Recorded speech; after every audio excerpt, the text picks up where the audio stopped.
महाकुंभ प्रयागराज में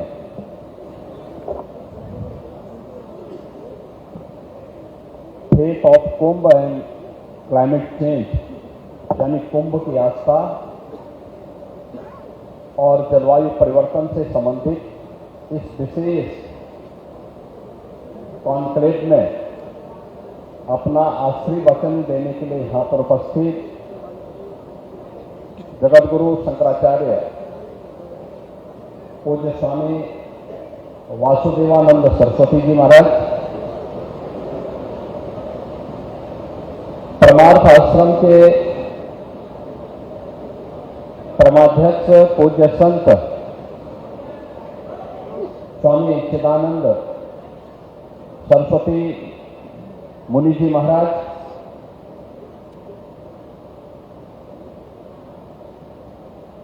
जगतगुरु कृपालु योग ट्रस्ट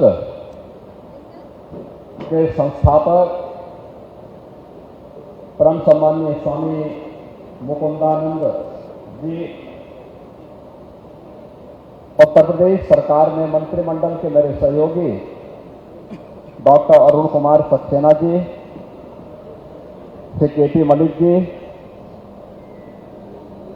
माननीय विधायकगण श्री हर्षवर्धन वाजपेयी जी, दीपक पटेल जी, गुरु प्रसाद मौर्य जी, श्रीमती पूजा पाल जी, श्री सुरेंद्र चौधरी जी, प्रदेश के मुख्य सचिव श्री मनोज कुमार सिंह जी, जीआई फॉरेस्ट के अध्यक्ष और सीओ श्री चंद्रभूषण जी, आज के इस कार्यक्रम में उपस्थित इस महत्वपूर्ण विषय से जुड़े हुए सभी विशेषज्ञगण और उपस्थित बहनों और भाइयों, मैं सबसे पहले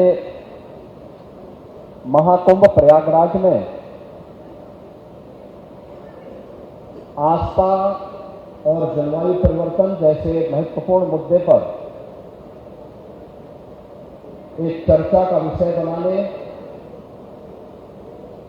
और इस चिंता को चिंतन में बदलने के इस पूरे कार्यक्रम की सराहना करते हुए आप सबकी उपस्थिति के लिए मैं आप सभी का हृदय से स्वागत करता हूं, अभिनंदन करता हूं। मुझे यहां आने में कुछ देर हुई। कारण था कि मैंने कहा मैं एक बार जब प्रयागराज में आया हूं तो आने वाले श्रद्धालुओं की व्यवस्था को लेकर के जब भी मैं आता हूं तो एक बार थोड़ा व्यवस्था पे नजर दौड़ाता हूं। जब हम आज के परिप्रेक्ष्य में जलवायु परिवर्तन की बात करते हैं और एक दूसरे पर दोषारोपण करते हैं तो वही स्थिति महाकुंभ के अवसर पर भी हम सबको देखने को मिल रहा है। मैं ऊपर से सर्वे कर रहा था, देख रहा था अलग अलग जगह पर पार्किंग की जगह खाली है, लेकिन हर व्यक्ति सड़क पे अपनी गाड़ी पार्क करके और संगम में स्नान करने के लिए चला रहा है। अगर वही व्यक्ति पार्किंग के स्थान पर अपनी गाड़ी खड़ी करे, हो सकता है उसको 100 मीटर पैदल चलना, 100 मीटर और पैदल चलना पड़ सकता है, लेकिन कहीं सड़क पे जाम नहीं होगा और आसानी से वह संगम में स्नान भी करेगा और फिर आसानी से यहां से निकल करके अपने गंतव्य तक भी पहुंच सकता है। और यही हमारे दैनिक जीवन की भी विसंगति हो गई है। हर व्यक्ति केवल दोषारोपण तो कर रहा है, लेकिन इस जलवायु परिवर्तन से बचने के लिए किए जाने वाले प्रयास में हम सब कहां भागीदार हैं, इसके बारे में चिंतन में सहभागी बनना और फिर उसको अपने व्यावहारिक जीवन में उतारने में कितना भागीदार बन पा रहा है, ये सचमुच महाकुंभ के संदेश का हिस्सा बनना चाहिए। हम सब आए हैं यहां पे त्रिवेणी के संगम में स्नान करने के लिए। आप याद करिए, आज से 10 साल पहले क्या गंगा और क्या यमुना नदी इसी प्रकार की अविरल और निर्मल रह गई थी?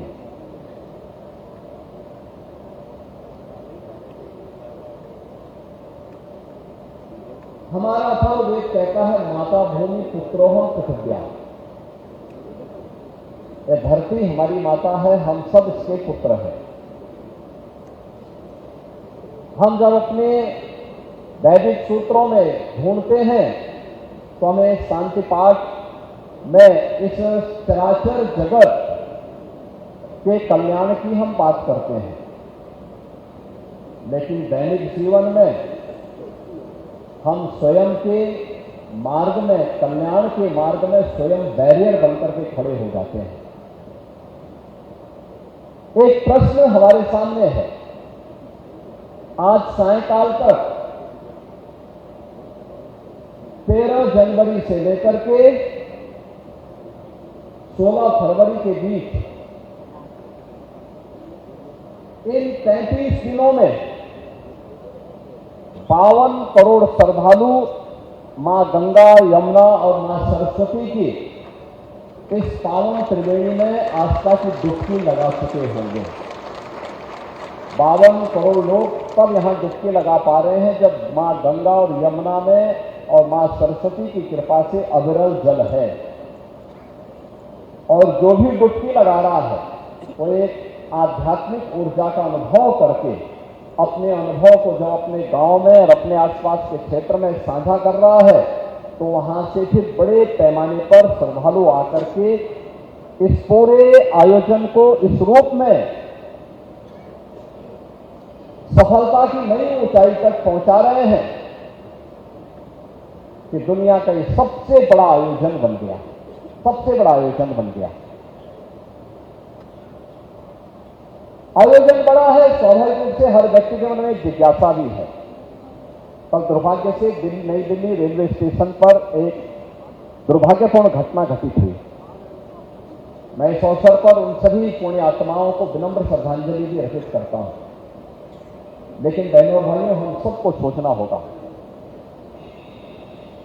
कि कार्बन उत्सर्जन का और पर्यावरण के प्रदूषण का कारण भी जलवायु परिवर्तन है।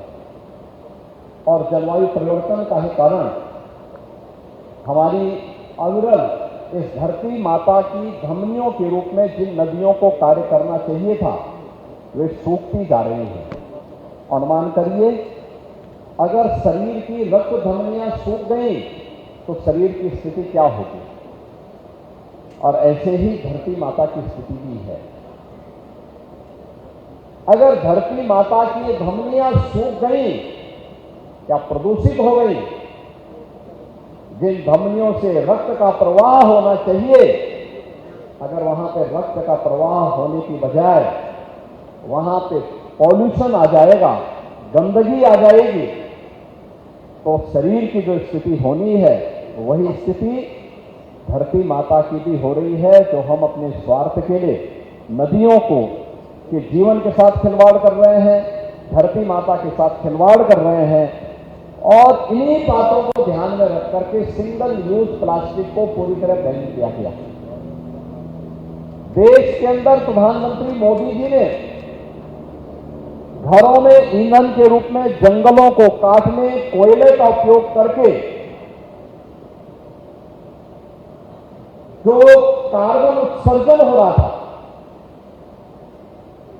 उसकी जगह ग्रीन ईंधन के रूप में एलपीजी के 10 करोड़ से अधिक कनेक्शन फ्री में उपलब्ध करवाए, जिससे लोग इसका उपयोग कर सकें। उत्तर प्रदेश में पिछले 8 वर्ष के अंदर हमारी सरकार ने 210 करोड़, नोट करना, 210 करोड़ वृक्षारोपण किया। और 210 करोड़ में जो वृक्षारोपण किए, इनमें जो हमने वन विभाग के द्वारा करवाए, इसमें 70 से लेकर 80% पौधे सुरक्षित हैं। और जो हमने विभिन्न संस्थाओं के माध्यम से कराए, उसमें भी 60 से 70% पौधे सुरक्षित हैं। फॉरेस्ट कवर को बढ़ाया गया। डीजल से चलने वाली बसेस के स्थान पर इलेक्ट्रिक बस को प्राथमिकता दी, उसको प्रमोट किया। उसके लिए पॉलिसी बनाई, उसके लिए अनेक कार्यक्रम बढ़ाए, मर चुकी नदियों को फिर से पुनर्जीवित करने का काम किया। आज जो संगम में इतना पावन स्नान एक साथ एक दिन में अन्य कुंभ के अवसर पर मौनी अमावस्या के दिन जितनी भीड़ होती थी उतनी भीड़ इस बार हर दिन हो रही है, हर दिन हो रही है। और कारण था नदी को चैनलाइज किया गया, संगम का दायरा बढ़ाया गया, बड़ी संख्या में लोग यहां आ सके। इसके लिए पहले दिन से तैयारी की गई कि संगम में हर समय 10,000 से लेकर 11,000 क्यूसिक वाटर हमेशा मौजूद रहना चाहिए, गंगा जल हमेशा मौजूद रहना चाहिए, जिससे किसी भी श्रद्धालु को कोई समस्या न होने पाए, उसकी आस्था के साथ खिलवाड़ न होने पाए। और तब जाकर के इतना बड़ा आयोजन एक साथ संपन्न हो रहा है। और जो एक बार डुबकी लगा रहा है, अगर थोड़ा पैदल चलने में उनको कष्ट भी हो रहा है तो पूरा कष्ट भूल करके जन्म और जीवन दोनों को धन्य धन्य समझ करके पुण्य का भागीदार भी बन करके आगे बढ़ रहा है। देश के अंदर इस संदेश को लेकर जा रहा है और इसीलिए हमारा प्रयास होना चाहिए कि हम भी इसमें कैसे भागीदार बन सकते हैं। दैनिक जीवन में प्लास्टिक का उपयोग करना क्या हम रोक पाएंगे? क्या नदियों पर कब्जा करने और अतिक्रमण करने की प्रवृत्ति को हम कंट्रोल कर पाएंगे? वन्य जीवों के प्रति क्या हमारे मन में भी संवेदना जागृत होगी? क्योंकि जैसे हमारा व्यक्तिगत जीवन चक्र है, ऐसे ही इस धरती माता का भी अपना एक जीवन चक्र है। हम दोनों को एक साथ जोड़ करके देखेंगे, तब यह सृष्टि रहेगी, एक चराचर जगत रहेगा, और तब जीव सृष्टि भी रहेगी, जंतु सृष्टि भी रहेगी। और जो आज चंद्रभूषण जी ने अपने 4 स्लाइड के माध्यम से बहुत कुछ कर लिया है, मुझे लगता है वह हम सब के लिए एक नई प्रेरणा होगी। और अनंत काल तक महाकुंभ जैसे आयोजन इसी भव्यता के साथ, इसी दिव्यता के साथ, अविरल और निर्मल मां गंगा और मां यमुना के दर्शन के साथ साथ हम लोगों को इस आयोजन के साथ जुड़ने का अवसर प्राप्त होता रहेगा। सभ्यता और संस्कृति इसी प्रकार से फलती फूलती रहेगी। और अन्यथा क्या स्थिति है? जलवायु परिवर्तन का दुष्परिणाम, लाइटनिंग की घटना, आकाशीय बिजली गिरने की घटना। मुझे याद है 2 वर्ष पहले एक ही दिन में आकाशीय बिजली से मिर्जापुर से लेकर बिहार तक 90 लोगों की मौत हुई थी 1 घंटे के अंदर, आकाशीय बिजली गिरने से। आज टेक्नोलॉजी इंप्रूव हुई है, काफी बढ़ी है, अर्ली वार्निंग सिस्टम बहुत सारी जगह लगाए गए हैं, लेकिन इस संबंध में बहुत कुछ किए जाने की आवश्यकता है। और बहुत कुछ किए जाने के लिए ही जो देश हमारे वेदों का, उपनिषदों का, शास्त्रों का संदेश है, उस संदेश को दैनिक जीवन में भी, अपने व्यवहारिक जीवन में भी अगर हम उतार सकें और हम भी सहभागी बन सकें। एक पेड़ मां के नाम, एक पेड़ आस्था के नाम लगाने के क्रम में हम भी सहभागी बन सके। हमारे पास व्यक्तिगत लैंड है तो उसमें लगाएंगे, नहीं है सार्वजनिक स्थान पर लगाएंगे, वन विभाग से संपर्क करेंगे, उद्यान विभाग से संपर्क करेंगे, कहीं पौधे लगाने की प्रक्रिया का हिस्सा बने। याद रखना, मनुष्य ही केवल इस सृष्टि का एकमात्र जीव नहीं है, और अकेले मनुष्य से सृष्टि का संचालन भी नहीं चल सकता। जीव जंतु सभी का जीवन चक्र मनुष्य के साथ जुड़ा हुआ है और मनुष्य का उनके साथ जुड़ा हुआ है। जब इस सभी का अस्तित्व रहेगा तो हमारा भी अस्तित्व रहेगा। अगर उनके अस्तित्व के ऊपर संकट आएगा तो हमारे अस्तित्व के ऊपर भी संकट आएगा।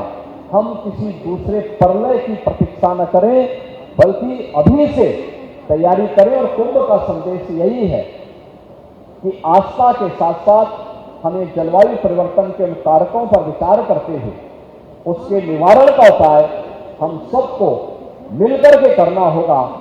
और मेरा ये मानना है कि जीव सृष्टि और जंतु सृष्टि के संरक्षण के साथ ही ये मानव सृष्टि की सुरक्षा और उसका संरक्षण हो पाएगा। आज के इस अवसर पर faith of Kumbh and climate change से संबंधित इस जो कॉन्क्लेव के लिए जो हमारे पूज्य संतजन आए हैं, जगत गुरु शंकराचार्य जी आए हैं, पूज्य चिदानंद मुनि जी आए हैं, यहाँ पर स्वामी मुक्तानंद जी आए हैं, इस विषय से जुड़े हुए हमारे तमाम अन्य रिकी केन जेनी अवार्ड विजेता वे भी यहाँ पर आए हैं, वन विभाग से जुड़े हुए हमारे सभी अधिकारीगण भी इस कार्यक्रम के साथ सहभागी बने हैं।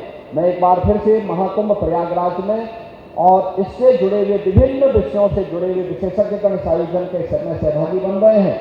आप सबका मैं इस आयोजन में और इस महाकुंभ के आयोजन में हृदय से अभिनंदन करता हूं, स्वागत करता हूं और विश्वास व्यक्त करता हूं कि कुंभ के संदेश को हम गांव-गांव, घर-घर तक पहुंचाने में सहभागी बन पाएंगे। इस विश्वास के साथ इस पूरे आयोजन के प्रति मैं अपनी शुभकामनाएं देता हूं।